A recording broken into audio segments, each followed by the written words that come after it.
Good evening, or good day, I should say. After all, we're live on all continents from our studios at RTL. We're also being translated into several languages, a perfect illustration of how popular our guest is. Sébastien Loeb, a tremendous track record, 8 times world champion, very, very impressive.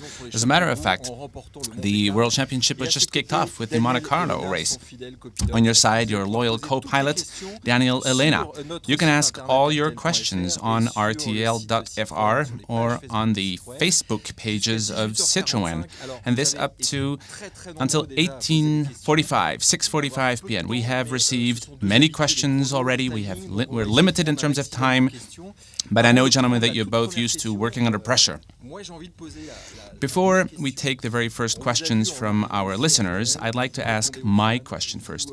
Sebastian, we know you're very open, you're very casual, you're always happy to take pictures, you're always happy to give an autograph. You're very far from the bling-bling image of some athletes, soccer players, for example, who prefer to listen to their iPod. You're very close to your fans. Is this always the case? Well, I would say, I'm just, I haven't changed since I became famous. It's part of, it's the name of the game. I turn up here at RTL. There are people here waiting for me and at the doors of RTL and are delighted to see me. And so somewhere or another, it's very nice to be encouraged and motivated and supported, because when the day turns up that nobody turns a hair in seeing you in the street, well, then you might hark back to the times when people did look at you in the street. So I think, it's not always like this as well. I can live pretty much normally, and I think this is something that is very important to me as well. I mean, want to have peace of mind from time to time. Elena, I guess you are less solicited. Aren't you jealous sometimes? Oh, he's jealous. I'm not jealous. Absolutely not. You're going to have to deal with this guy for 45 minutes. Not at all. What I like about car racing is that both professionals and amateurs can be involved in the same competition. So we do race with amateur competitors, and it is great. And, it's not like you're completely cut off from the general public. How about how successful are you with girls? That's a very personal question. Well, we take pictures. Okay, let's take a very first question. Coming from Fabrice here in France. We do get questions from around the world. Hello, guys. You're starting with a victory. The competition is already behind. What do you think about the new season? You're quite experienced. And who are the big competitors this year? Sebastian. Well, we've got off into a good footing this season. It's not the first time that that's the case, though, and that we start off with a victory, particularly when things start off in Monte Carlo. We've always pretty much won at Monte Carlo. So this is my ground. It's my patch. It's not really something that's going to reflect the rest of the year, having said that. But you were really very much ahead of the others. Yeah, that's right, better than ever. But I think that at the end of the day, my major adversary will be Neuville, who spinned off the track. And it's 28-4 now, and I think this is pretty good. And I think it's always a bit tough starting off in Sweden, because, it's where the Finlands, excel. Elena, are you as confident as Sebastian? Well, I think it's going to be an interesting season. I think that we are 4, maybe 5 who can claim victories. So I think it's going to be a much disputed race. The next time will be in Sweden. We've won there. We've won in Norway as well. So we'll see this time. Here's a question from Francois, Belgium. Congratulations, first of all, from the Monte Carlo race. Generally, you're ahead of the others, and yet we don't see you very much. Don't you think that a lot of the younger ones try to challenge you, and therefore are not always cautious on the roads? Well, it really depends on the drivers. Some drivers have gone through a kind of apprenticeship phase where they broke lots of cars, such as like Valla, who is more reliable now, even though he did spin off the road in Monte Carlo. But for my part, I didn't go through that phase. I ramped up little by little, incrementally, staying underneath the limit, if you like. Some go way, way beyond the limit and then come back. And so I think you can't really afford to do that when you're young, and you have to prove yourself and don't break too many cars. So a naive question. How far do you push your limit? Are you 100% always, or do you keep some energy?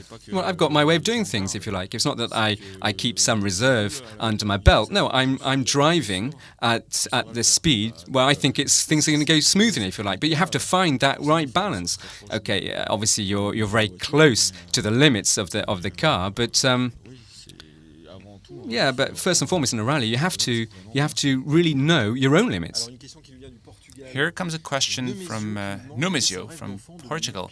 Was it your dream when you were a child to become a pilot? What is it? How did you become a pilot? We got a lot of questions like this one. How did your story start? I know you were an athlete, a gymnast before this. When did you decide to become a car racer? No, when I was young, I didn't dream of becoming a rally driver because somewhere or another in the area where I come in France, there wasn't really rally driving in the region where I was born, in the Lower Rhine, maybe in the Vosges Mountains, but not in the Lower Rhine where I was born. And I always felt that speed really began with mopeds and bikes and racing with mates. And I always wanted to be faster than the rest. So why? I can't really tell you. But maybe it's a personal need in my heart of hearts. But following that, I saw that Peugeot and Fede was organising a young rally competition where we could compete, and I signed up to that, and it was through that I got spotted. I got talent scouted, and I was scouted by people who got me behind the wheel quite a lot. So I'm not saying it was a childhood dream, but when I was young I needed speed, and I discovered as my teenage years went by. How about you, Daniel? You're the co-pilot. Did you know you were going to be a co-pilot? Well, it's the opposite for me. It was my dream. I wanted to become a pilot. I come from a place with close to Monte Carlo, and I've always seen car racing in the area where I was living. Back when I was a kid, there were 300 cars. I was really into it. So I'm exactly the other way around. I wanted to be a pilot. And then you realised you couldn't drive, of course, so I had to do it, and that's why I became a co-pilot. Here comes a question from Mary, South Africa. Where do you put all your trophies? Do you have enough room to put all the trophies? Well, in a room, in the basement in my home, basically. Oh, it's a bit scattered around that room, actually. And do you actually look at them sometimes or never? Well, I haven't been in the room for a while. Have I totted up the numbers? No, but I mean, it's not my number one priority at the end of the day. But now I try to showcase my trophies a little bit and have a nice spot in the house for them.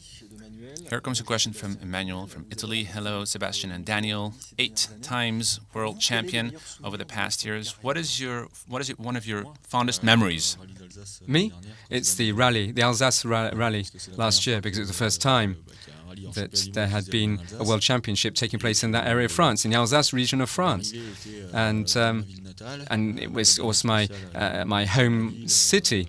And the podium was in the city. We won the race, we won the world championships and the manufacturing championships, and all the fans and supporters were all crowded round. So, and also my family members and friends. So it's a great time for me. Daniel, same question. It was the last special of Monte Carlo in 2002. We won, and then we were finally disqualified. And then, of course, 2004, which was the very first title.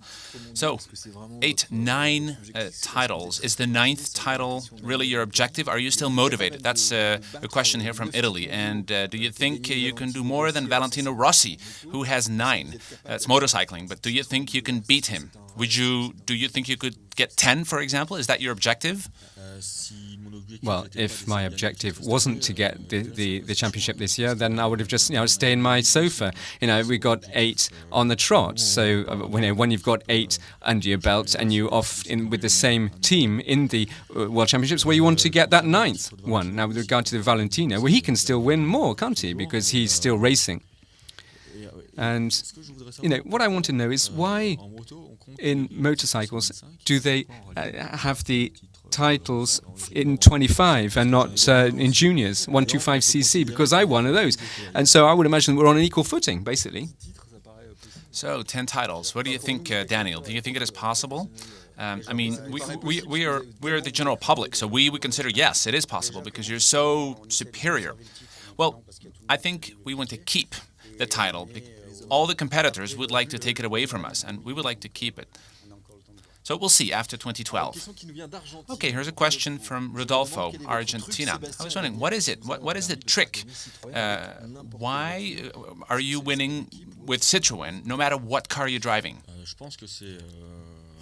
I think it's a clutch of a multitude of different things. I hope that the driver, has, provides something in the win. But it then depends on how you work with the team. We learn to work together. We turn up to the World Championships as one. The team has always shown a huge amount of professionalism and discipline in the work that they undertake, perhaps more than other teams, even if it's the only team with which I've raced. Sometimes in opponents' teams, you see there's less discipline. And so I think it's all this work, this underlying work, from one year to the next, and that nothing is left to chance. And with all this experience under our belts, that really enables you to go that inch further and to be bigger and better.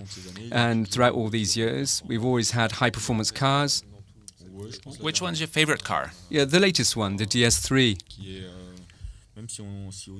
Even though from a regulatory point of view, we've gone to a less powerful engine, 1600 turbo.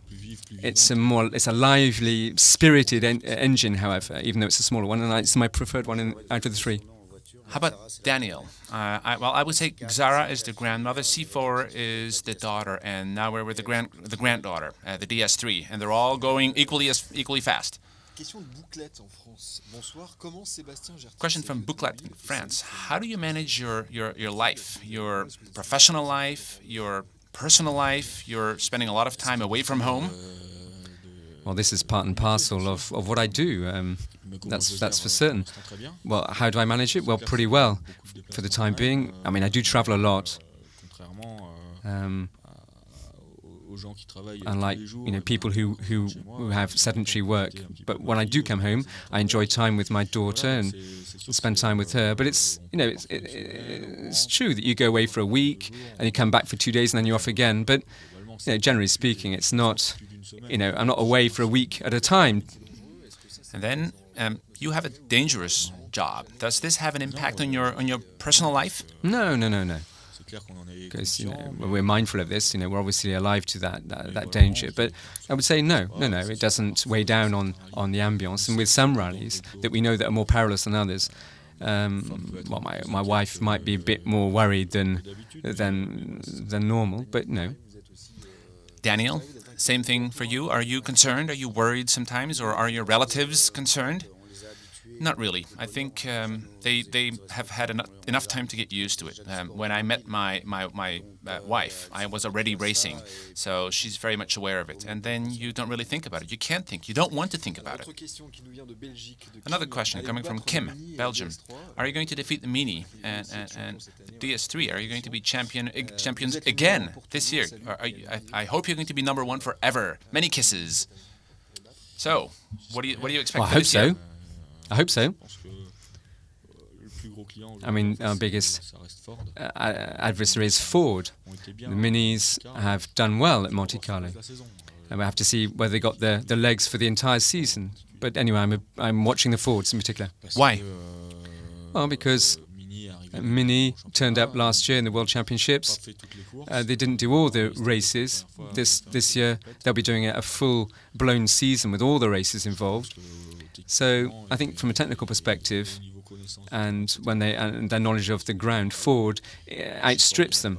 And Ford there's also a major adversary in its ranks. A few questions about your relation with Ugier. Is that in the chat? Well, no, that's a question that I would like to ask you. Well, where does it stand? Well, where it's always been.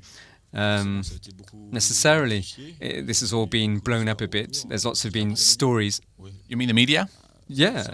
I mean, just to give you an example. And in the Greek rally, it was the toughest, and the evening, well, we came home on Monday, and then we all ate together, all four of us, and so, and then the next day we read in the papers that Daniel and Seb aren't going to meet together henceforth because we just eaten together. But anyway, I mean, it's what you expect. Our competitors want to win, and so do we, and so. Two in the same team, it's not always very straightforward, but I think we still work hand in glove, and we're going to endeavour to do that to further the performance of the cars and take the team forward as well. So. And what would you say today about the relationship? Are things much better now? Well, I think there's never really any blow-up between him and me. Our relationship has always remained on an even keel. We've always spoken to each other, always said hello when we talk about everything and nothing, if you will. But it's more in the outside world. This is all blown up out of proportion. There is friction in the team, but not necessarily with Rougier. It was more with the team strategy that didn't work maybe last year, but over and beyond that, no, I've got nothing against Rougier. Daniel?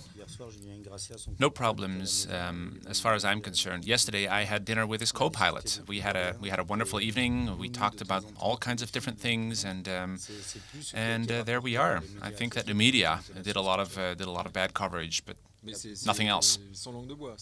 Okay, so you're really speaking the truth? Well, absolutely. Otherwise, I don't think I would have had him over for dinner last night. Oh, question from Pierre in France. First of all, guys, congratulations on the victory last weekend. How much time do you need to prepare to be in proper physical condition for the WRC? Nothing? Nothing at all?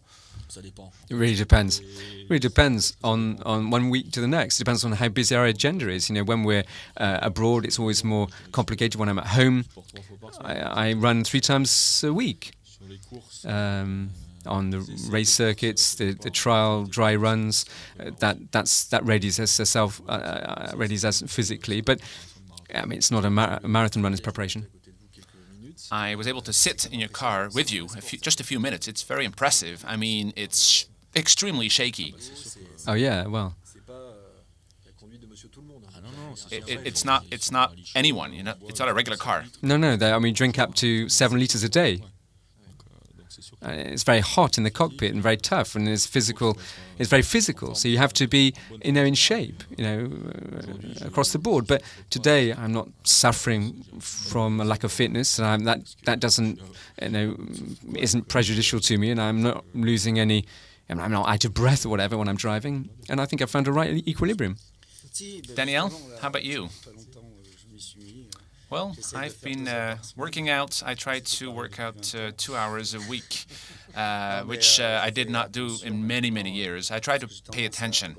I tend to gain weight quite easily. I have ups and downs in terms of weight. So I try to have a proper diet. I try to prepare before the rally. And you may think this is funny, but then twice a week, I try to work out at least an hour or two. And tell me about the shaking. Do you have to eat? Are you on a special diet right before a race? Well, he's a good co-driver. I can tell you. Question from Daniel, Romania. How much are the 2012 results going to influence your decision to stay in the WRC after that? That's a really good question. I don't know, but it's really my gut feeling, really. Today I'm driving because I enjoy it and I want to drive and I derive pleasure from what I do.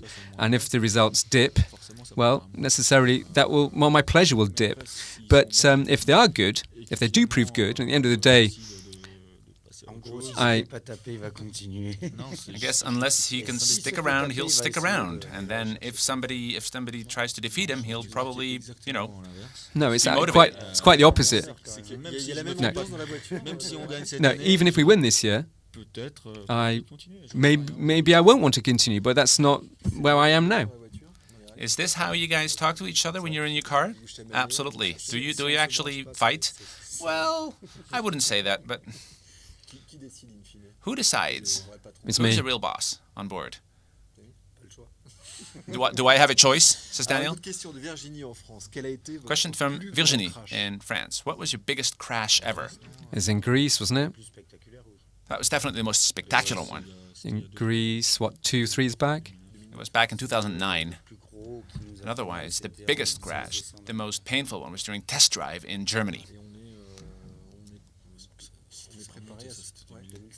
Oh, it's 2004, wasn't it? Yeah. And when this happens, are you really prepared for this? I mean, I imagine this goes really fast. Do you actually get trained for this? No, I just trample on him to get out of the car as quick as I can. Oh, that's solidarity. Here's a question from Christophe. Good evening, fellows. If there is one rally we should really keep, the Alsace one or the Monte Carlo one? Well, the France rally. But it's only 2 years old. Monte Carlo's been around for much more. Monte Carlo it was just a mythical, legendary one. But it's 100 years old now. That race, it's getting old. And where do people get the most excited? Well, in Alsace, they really. Well, they're both good. Okay, we're not going to come to have fisticuffs over it. Question from Gilles in Martinique. What car do you drive when you're not racing? And what dream cars have you been in or would you love to drive at least once? And otherwise, if you'd like to offer me a DS3, says this fellow, feel free. What dream car I've already driven? Is that the question? I've driven so many. I don't know. I'm not particularly attached to one particular car. I like nice, beautiful sports cars, but I can't tell you that my preference goes to. How about a German car? Porsche, or Ferrari, or Lamborghini. These are cars that I can drive from time to time. But I like them, but they're not more dear to my heart than any other. How about you, Daniel? Well, we have a very nice range of cars. I have the C5 Tourer, which is my personal car for my family, and then I also have a Class 3 racing, and I have a Simca 1000 Rally 3. So I have different cars. Right. So when you're with your wife, is she the co-pilot? No. I have a GPS for that. You know what that means, right? GPS. You know what it stands for? It's the dumb lady who speaks alone. That works in French, doesn't work in English. When choosing tires, we know that using the right tires is crucial. How do you make the right decision? How do you decide what tire? I imagine there can be a little bit of hesitation, last-minute changes. Sometimes you may not agree. How do you? I mean, looking back at your career, how do you manage this? If you win the rally with 2 minutes ahead of the rest, then things are going well. I know, in short, it's true that the first round on the first day, we didn't make the optimal choice, and we lost time because of that. And then in the second run around the circuit, the other people got it wrong, the second cap, and we had a limited number of tyres. We couldn't get it right every time, so we had to get it wrong once. And I would say that, generally speaking, I'm happy with the choice that we made. And it's my team that helped me a lot. In the last choice, which was crucial on the third day, that was a crucial choice. When I was using the 600, I wasn't sure that was the right choice, but it did prove to be the right choice. And it's difficult to start off when you're told there's no snow for the time being, but snow is going to be falling. So you need really to be sure of the info you're hearing.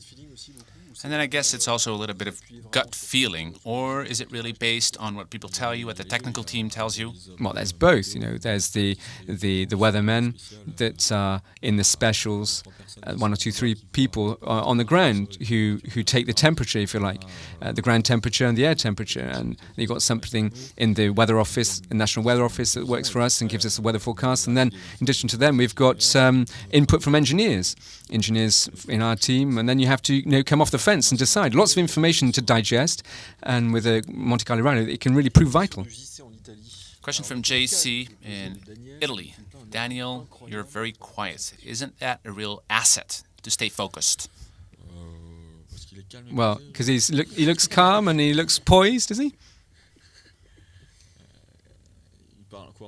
Well, I don't know.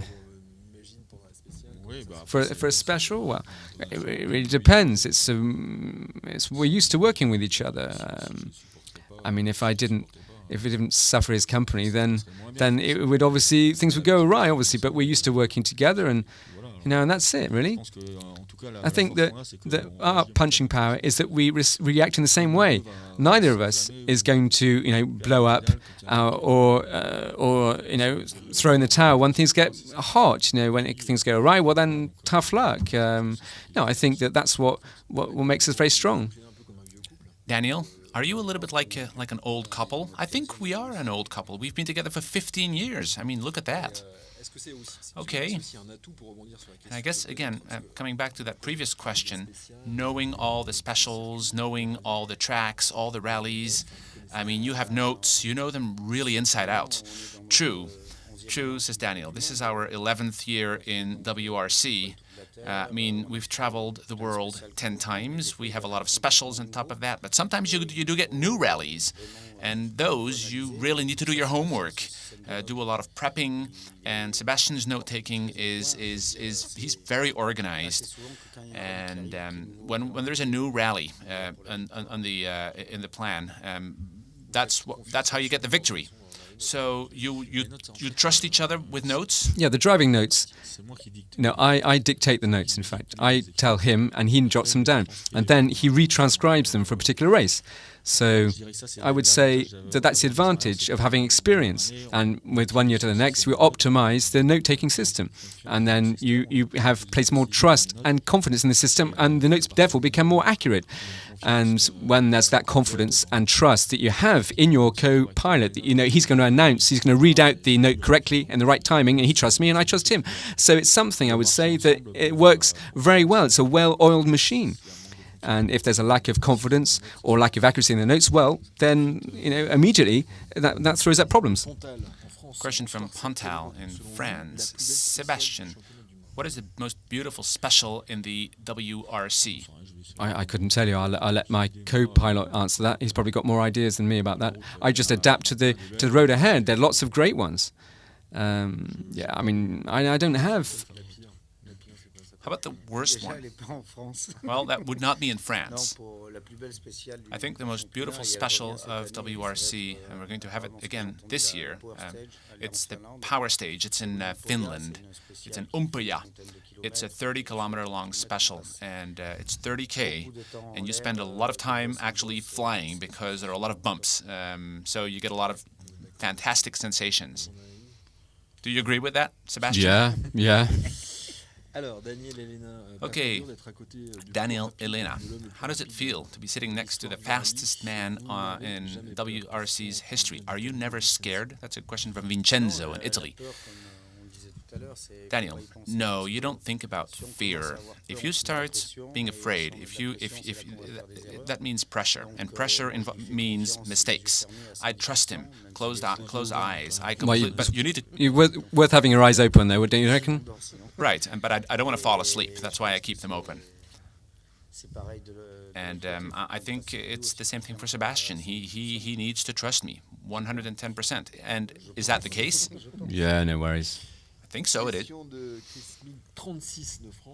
Question from France. How about Mikko Irvonen?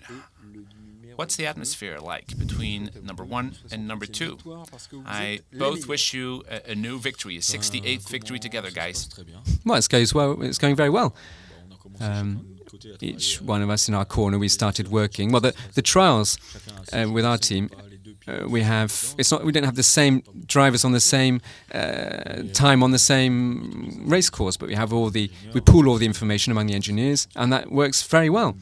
I think we've got experience of other cars in the past, so this can provide a value added for the team and help us progress. And when you think about the working relationship, it's always worked very, very well, and we get on well. We've known each other now for a number of years. So that doesn't throw up any problems either. So it's a good team. Question from another Sebastian. Hello. When your co-pilot's contract expires, what will you do? Well, I don't know. It may very well expire at the end of this year, says Daniel. I have a company in Monaco called All Sports Management. We're specialized in logistics and rally coordination. So I think I would work for the company to grow the business and hopefully become a member of FIA, to be involved with rallies and the organization of racing in the future. It's really a passion, and I'd like it to stay that way. So any suggestions or things that you think should be changed in the organization of rallies? Well, maybe some minor changes in regulations, but what's new? I'm not really involved with this right now because I'm really focused on being a good co-pilot, as you can imagine. Sebastian, have you thought about what you will do next? Another career? Yeah, it's run through my mind. I've set up a company as well called Sébastien Loeb Racing, and it's there. Well, it's designed. Well, it's in its swaddling clothes, if you like. I mean, we're trying to get things up and running on the circuits from 2012. So, well, I want to ready my future because when you've had a life such as mine, and we're constantly going left, right, and centre, the day when that stops, well, you have to, keep your hands busy. You have to have a purpose. You have to do something when you get up in the morning. So, yeah, I mean, it's really first and foremost for this reason that I established this company, and it enables me to remain in the auto industry, which is my passion at the end of the day. And even though I won't be necessarily behind the wheel, it would enable me to be in the driving seat, if you like. We have a lot of questions coming in about the Dakar race. Ivan from Argentina, of course. Do you think you will ever be part of the Dakar? No. Okay, that's clear. Why not? No, it's... I mean, later in the day maybe, but now I don't have any project. I've got other projects, other plans.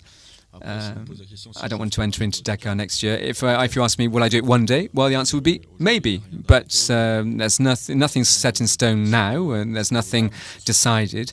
But when you look at the pictures on the TV, well, obviously it looks a fantastic adventure. So why not one day? How about you, Daniel? Well, I talked about it with my best friend the other day. But then in the SSV truck, the SUV, somewhere which is between the quad and the truck. Why not? That's also one of my passions, one of my real hobbies. And it's also easier if you get stuck in the sand, to get out of the sand. Question from Jim, Belgium. What do you think about Thierry Neuville?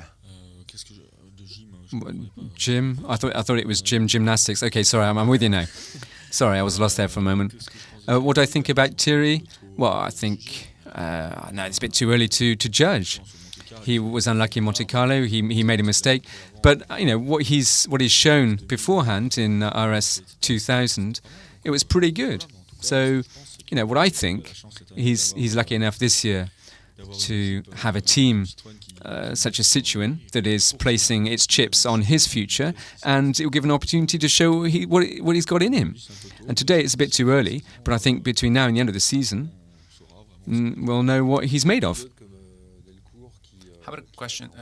A pilot like Delcourt, I believe he's 49. He arrived 6th. What do you think about that? Well, it really shows that Delcourt remains a fantastic driver, and he's still young, and he's got a lot of work ahead of him. So I guess what you're saying is experience counts? Yeah. When we turned up at Monte Carlo, we were straight ahead in pole position straight off. Now the young people jostling for place, they can get pole position, even though maybe their pole position is pretty ring fenced now. But the first young people, if you like, are only 5 minutes behind us. So they've got work on their hands. So what is the difference then between you when you started and kids who are starting today? No, I don't know.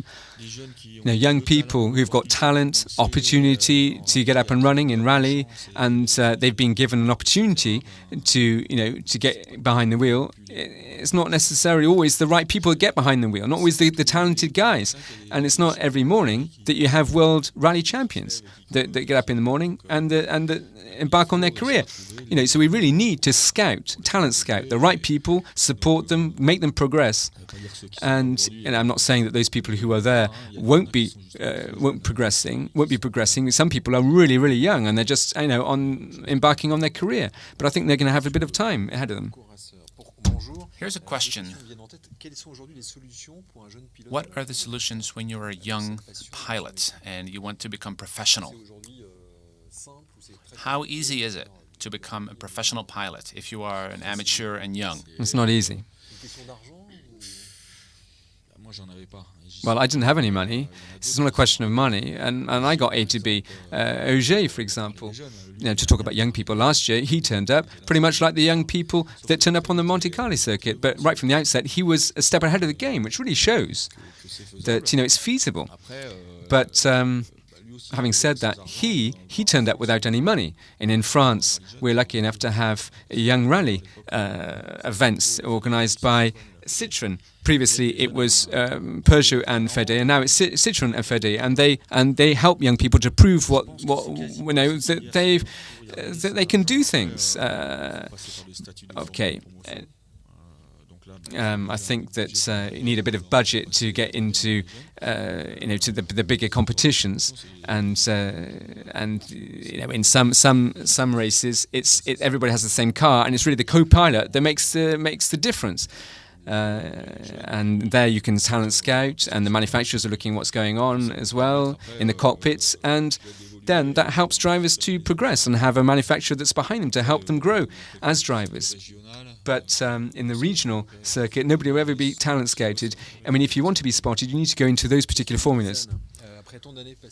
New question. This is again the old couple. After so many years together, are you still enjoying it? And Daniel, how do you deal with Sebastian when he gets angry? Well, he doesn't get angry or upset that much. Sometimes he complains, he gets grumpy, but I think that's his personality. And he's a champion. Champions are never not grumpy, and I think generally when he gets grumpy, he has good reasons to do so. At Monte Carlo, for example, he got grumpy at one point. When we were not sure about the tires, we had different suggestions, and in his mind, he disagreed, and he was very upset. So I told him, no. What we're doing is right. What they're doing is right, and I'm sure we're going to be, be the best. I mean, it doesn't dip morale, does it? Really.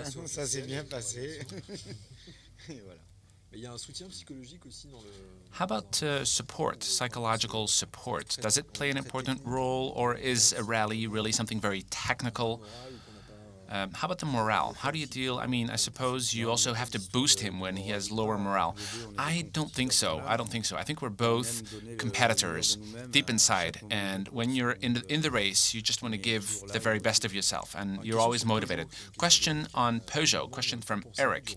What do you think about Peugeot deciding not to be involved with the 24 hours at Le Mans? Well, what can we think about that? Well, we don't necessarily know the motives and the reasons behind that, so it's difficult to make conjecture. Well, from what I understand, it's for economic reasons. Yeah, well, I mean, if they withdrew, then they must have good reasons to do so, and that's it. So, I mean, it was nice to see Peugeot at Le Mans. And Citroën has not had any budget cuts. Have you been informed that there might be any budget restrictions for rally racing? No, budget restrictions every year. You see them with the FIA or with Citroën. Everybody works to make sure that it costs as little as possible. Technical regulations go in that direction, and team-wise, we try to throw up savings because times are hard these days. But no, I mean, we haven't received any fresh information, any alarming information from Citroën about that. On the contrary. Question from the press. Daniel, Sebastian, hello. I think it's interesting because you started with the co-pilot before the pilot, which was nice. I know what your best memories are. However, what was the best moment you guys had together? Giggles maybe in the car. Can you remember good times you had together? Well, I'm very superstitious, says Daniel. And the last time I saw a pilot and a co-pilot having giggles, they left the road a few minutes after. And you have to be extremely focused during specials. Then, I mean, if you're on the road, sometimes we do have good times, of course. We do have good laughs.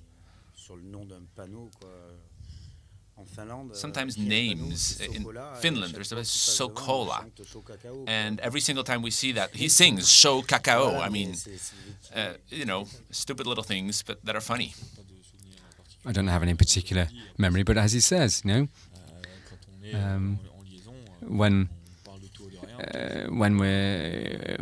we ring up friends, we talk about everything under the sun, but I don't really have anything. Nothing runs through my mind particularly. A question from Aurélien. Jean-Todd wants to export the WRC in other countries. What would be the perfect country, the perfect place to organize a rally? Sebastian, according to you. Well, it's difficult to tell, really. I think the most beautiful places, the rallies are already there. In France, we've got rallies. Well, we got rallies in Sweden on ice and in Finland on the ice. We've got a super rally in New Zealand, which is a fantastic site as well. It's really difficult to tell. Isn't there one place that you haven't been? Well, I think for economic reasons, I know that China is an important market for manufacturers, and so there is a vested interest to go off there. But the roads in China, I really can't tell you what they look like. Daniel, how about you? Is there a country you would really like to visit, to race in? China? Well, I would say Canada. I don't think Canada has a rally. We've been to Sweden several times. It would be interesting to have a snow, ice race in Canada, for example. And on the North American continent, the rally is not very developed. However, Argentina, Mexico, they are very involved.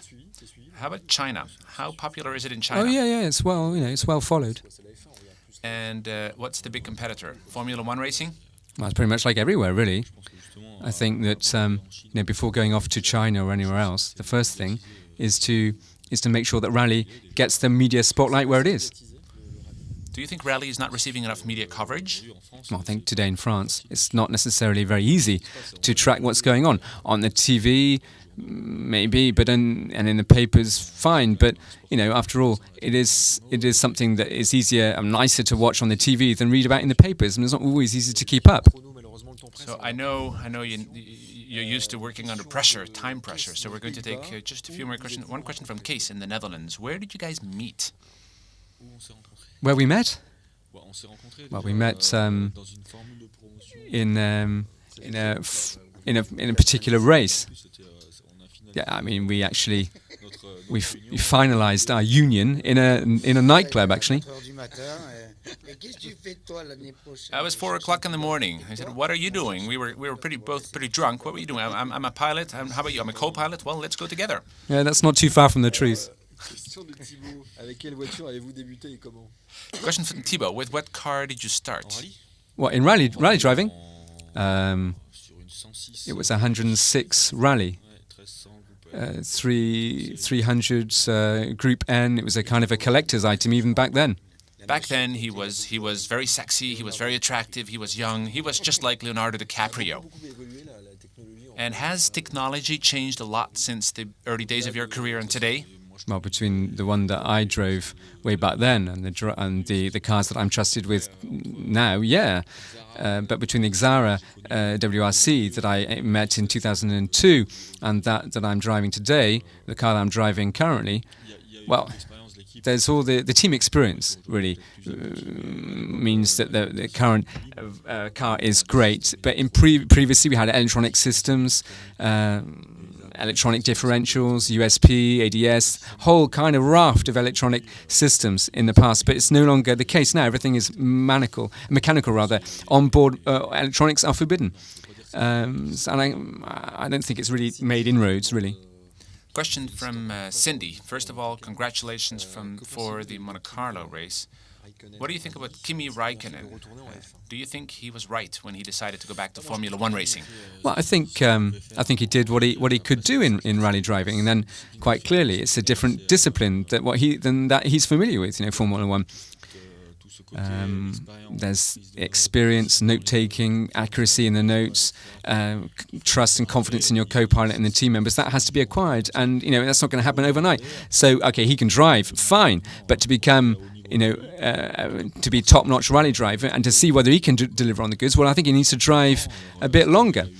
Was he right to go back to F1? Maybe, because I don't think he's the type of chap to get his head down and forget and get blinkered. But I think his return to F1 is going to work because anyway, it's a fantastic challenge. How about you? Have you ever been tempted by Formula One racing? Well, I was tempted at a given point in time. It's true that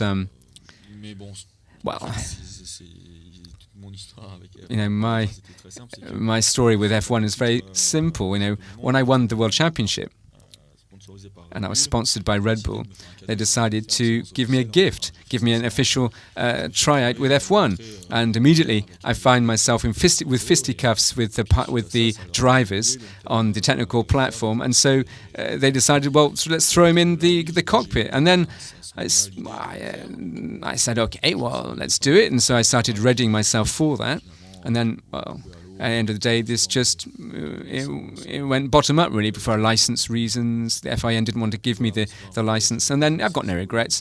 I was able to try out F1 and on the trial run, and it was great.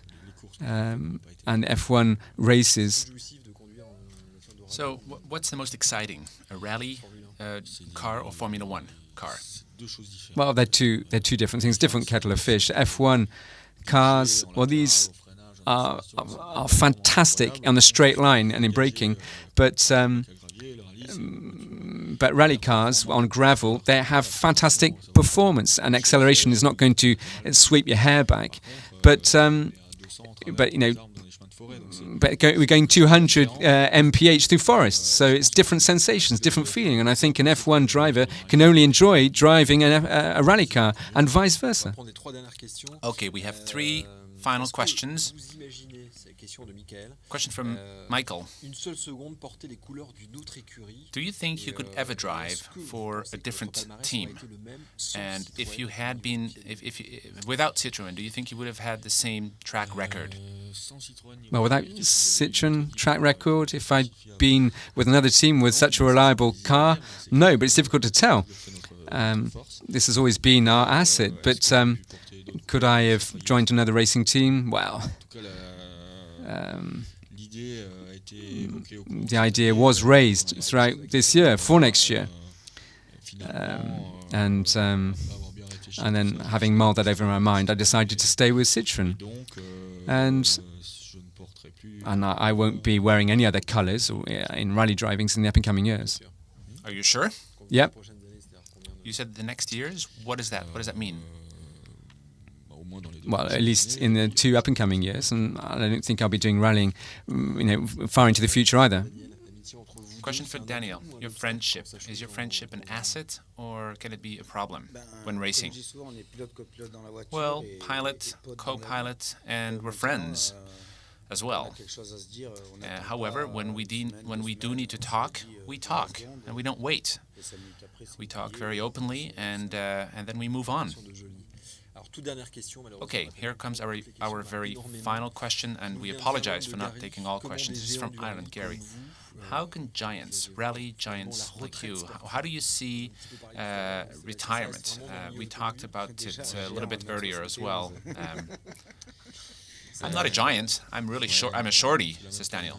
And with the same size, so are we 2 giants? Well, we're short guys, both of us. Well, how do we envisage retirement? Well, I mean, and I want to keep a foot in autosport because it's my passion, and I don't want to switch. I don't want to move away from that. But to relive the same sensations and feelings that we've felt in the past, that will be difficult when we go upon retirement. But there'll be new objectives, new things to do in the future. And I think that, to take the decision to stop racing completely, without talking about rally or any other type of racing, I think that won't be straightforward at all. Daniel, how about you? Do you think a future with no racing is possible? Well, right now, I'm not really thinking in those terms. As I said, I'd like to become part of the federation, the FIA, to still be involved with the industry. And then I have my company, which is also very much involved with the industry. I have other hobbies as well. And he likes bowls as well. I like play balls, and maybe we should buy a fishing pole. I know Sebastian never caught a fish. Okay, a final word to conclude.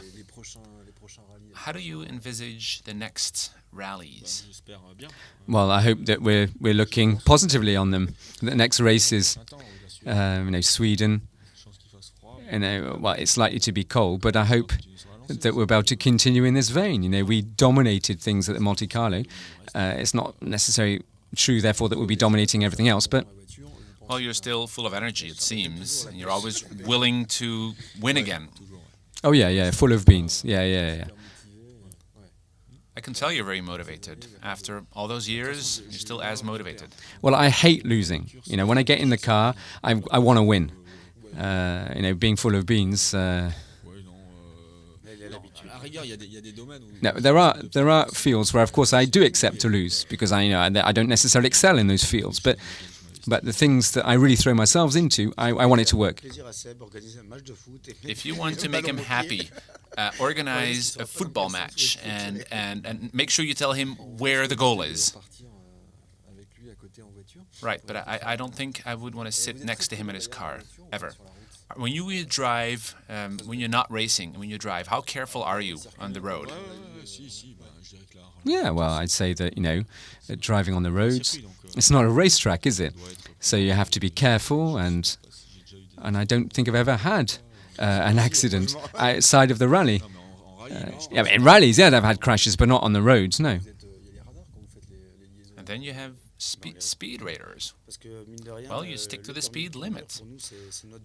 My driver's license is a little bit like my university degree. No university degree, no driver's license, no job.